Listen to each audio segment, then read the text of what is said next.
Hospital పాలయ్యేటటువంటి పరిస్థితి ఈరోజు మద్దూరులో జరిగింది. కానీ మున్సిపల్ కమిషనర్కి మేము మెమోరాండం ఇచ్చాం. అలాగే ఫారెస్ట్ అధికారులకు కూడా తెలియడం జరిగింది. పోలీస్ శాఖకు కూడా ఈ అంశాన్ని తెలియడం జరిగింది.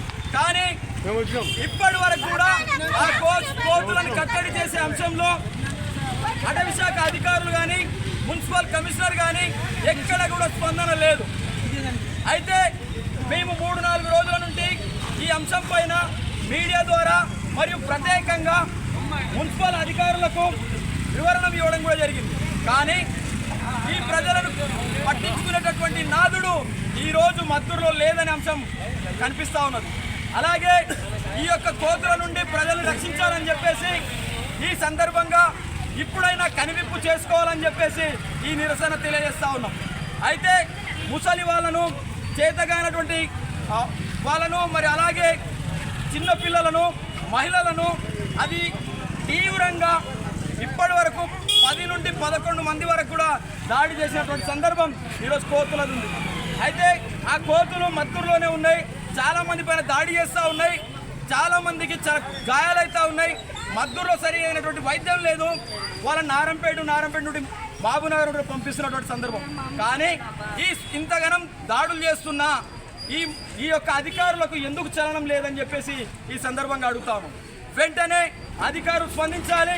ఆ బోన్లు పెడతారా, లేక జాలీలు వేస్తారా, ఇంకేం చేస్తారనేది వెంటనే చర్యలు తీసుకొని వాటిని కట్టడి చేయాలి, వాటిని బంధించాలి.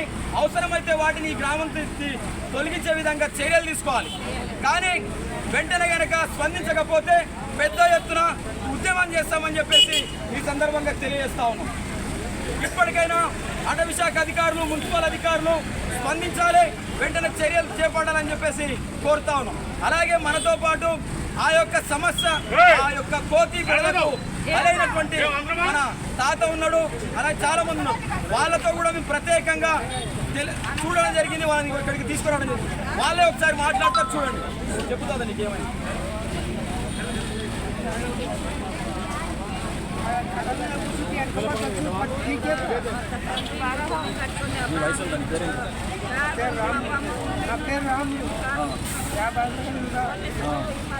ఊసి వచ్చిన వచ్చే పట్టు పీకే పాయి అందుబట్టి పీక్ 2 చేతులు పట్టుకొని పీకే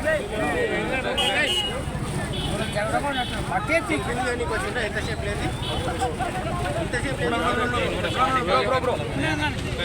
ఈ అబ్బాయితో మాట ఎవరు పట్టించుకున్నట్లేదు.